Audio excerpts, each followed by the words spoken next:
Henry stood frozen in the doorway of his wife's room, watching her scramble backward against the headboard, her eyes wide with pure terror. One trembling finger pointed straight at him. "Someone help me! There's a strange man in my room!"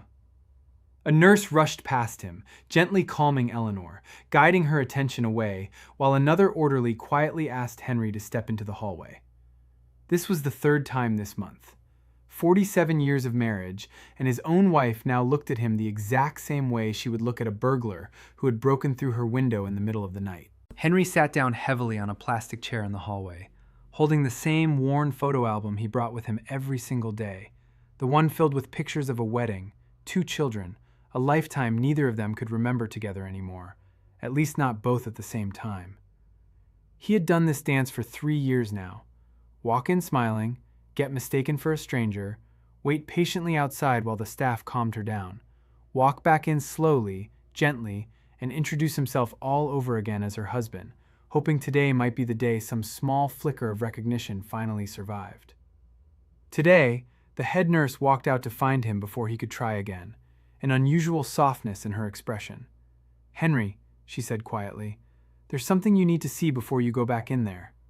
She held out Eleanor's chart, pointing to a note the overnight staff had written just hours earlier. And what Henry read on that page made his knees nearly give out right there in the hallway. Welcome to Digital Story Corner. Sit back, relax, and let's begin. Henry and Eleanor met at a county fair when they were both 19 years old, standing in the same line for cotton candy, arguing lightheartedly about whether pink or blue tasted any different at all. Henry always said later that he fell in love with her laugh before he ever learned her name, a bright, unguarded sound that made complete strangers around them smile without knowing why. He spent the rest of that evening trailing behind her group of friends, too nervous to actually approach her directly, until she finally turned around near the Ferris wheel and asked if he intended to keep following her all night, or if he was actually going to introduce himself. They married 2 years later in a small church that no longer exists today, torn down decades ago to make room for a shopping center neither of them ever bothered visiting. Henry still remembers standing at the altar, hands sweating through his rented suit, watching Eleanor walk toward him in a dress her mother had altered 3 separate times to get exactly right, thinking he had never in his life seen anything he wanted to keep looking at more. Their life together unfolded in the quiet, ordinary way most good lives do.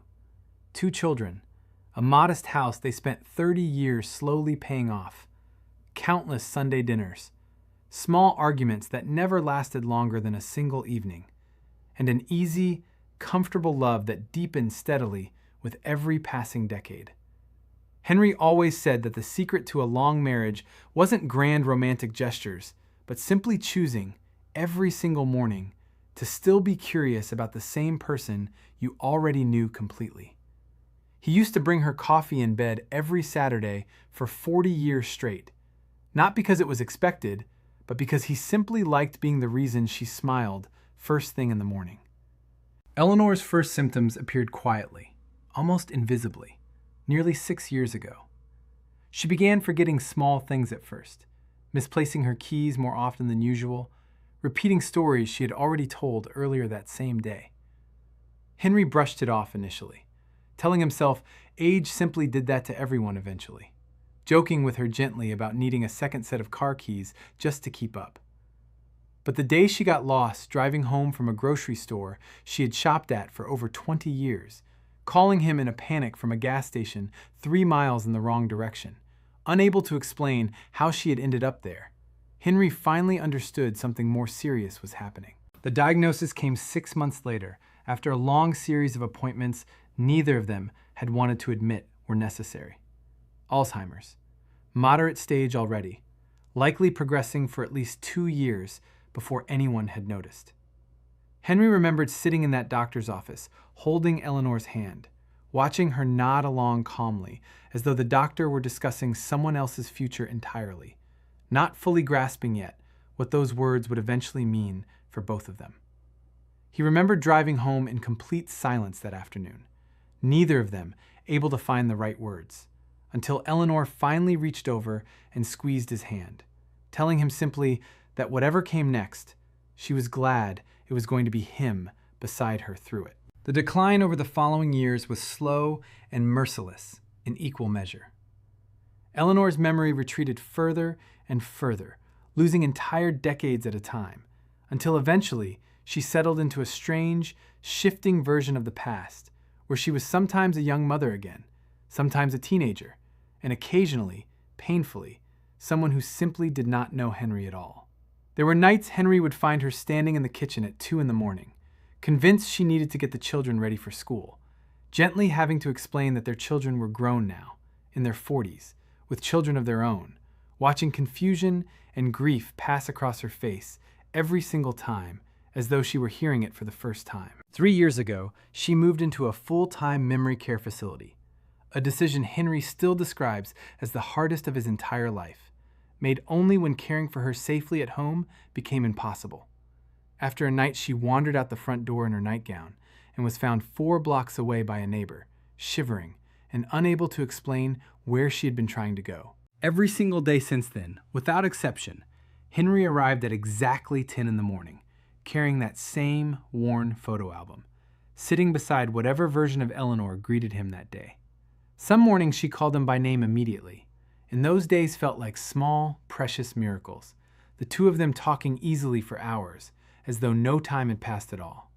Other mornings, like today, she looked at him with nothing but fear and confusion, and Henry had learned, through painful practice, exactly how to step back gently, wait patiently outside, and try again with soft, calm reintroduction, rather than force, sometimes needing 3 or 4 gentle attempts before she would allow him to simply sit quietly beside her. He never once considered simply stopping his daily visits, even on the hardest days. He told their children, both grown now with families of their own, that even if Eleanor could no longer remember loving him, he still remembered loving her completely, and that seemed reason enough to keep showing up.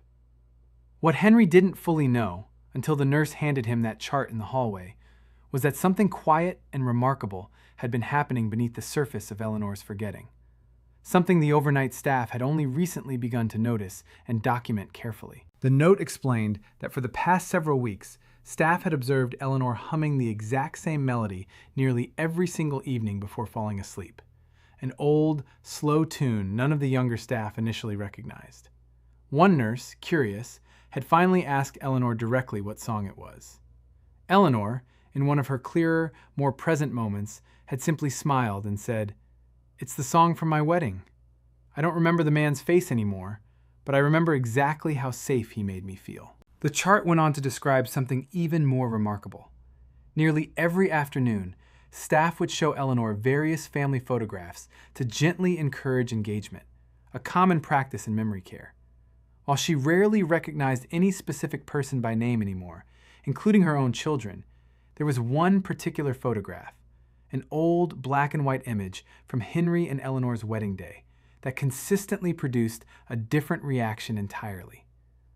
Eleanor would hold that photograph longer than any other, her whole body visibly relaxing, often whispering the same 3 words under her breath. "He feels safe." She didn't know Henry's name anymore, most days. She often couldn't place his face when he stood directly in front of her. But some deeper, older layer of memory beneath language and names had apparently preserved something essential about him, a feeling that had survived even when every fact surrounding it had long since disappeared. Henry stood in that hallway reading those notes with tears streaming down his face, overwhelmed by an emotion he didn't fully have words for. Somewhere underneath the disease that had stolen so much from both of them, some quiet, stubborn part of Eleanor still recognized him, not by memory, but by feeling. That knowledge changed something in Henry from that day forward. Instead of feeling defeated on the difficult mornings when she didn't know his face, he began to understand his daily visits differently. He wasn't simply trying to help her remember facts anymore. He was helping her feel, every single day, that same safety her body had apparently never forgotten, regardless of what her mind could or couldn't hold on to. Then came their anniversary, 49 years since that small church wedding, arriving on an ordinary Tuesday that Henry almost dreaded, uncertain which version of Eleanor he would find that morning. He walked in carrying the photo album, as always, quietly greeting her, prepared for whatever reaction the day might bring. Eleanor looked up at him slowly from her chair by the window, and for a long, suspended moment, something shifted visibly behind her eyes. Her face softened in a way Henry hadn't seen in nearly 2 years. And then, in a voice clearer and steadier than he had heard from her in longer than he could remember, she said his name. Henry. He nearly dropped the photo album right there on the floor. For the next 20 extraordinary minutes, Eleanor was entirely, completely present, laughing about their old cotton candy argument at the county fair, asking about their children by name, reaching for his hand with the exact same familiar grip she had used for nearly 50 years. She teased him gently about the gray in his hair, told him he still looked like the nervous boy who had followed her around the fairground, too shy to say hello, and asked, with sudden clarity, whether he remembered their honeymoon by the lake where it rained for 3 straight days and they never once left the cabin. Henry sat frozen, terrified to move, terrified any sudden shift might break whatever fragile window had somehow opened. And then, just as gradually as it arrived, it slipped away again. Eleanor's expression clouded slightly, confusion creeping back in, and within minutes, she was once again uncertain exactly who this kind man sitting beside her happened to be. But for those 20 minutes, Henry had gotten his wife back completely, a gift he had stopped allowing himself to hope for. Henry still visits every single morning at 10 o'clock, without fail, even now. Some days Eleanor knows him instantly. Most days she doesn't. But Henry has stopped measuring those visits by whether she remembers his name, choosing instead to measure them by whether she still feels, in whatever quiet way her mind allows, that she is safe beside him. He started a small support group at the facility for other spouses facing the same painful, invisible grief of loving someone who sometimes cannot love them back by name. The group meets every other Thursday evening in the facility's community room, a handful of husbands and wives sharing the same quiet exhaustion, the same complicated grief of mourning someone who is still, technically, alive and sitting just down the hallway. Henry tells every new member the same thing he had to learn himself the hard way. Love, real love, built over decades, doesn't always live in memory. Sometimes it lives somewhere deeper, somewhere that disease cannot fully reach, waiting quietly to surface in a hummed melody, a familiar grip of the hand, or 3 whispered words that require no memory at all to be completely, undeniably true. He still keeps that same worn photo album in the passenger seat of his car, ready every single morning at 10 o'clock, no matter which version of Eleanor happens to be waiting for him that day. If this story moved you, subscribe to Digital Story Corner and hit the bell. A brand new story drops every single day.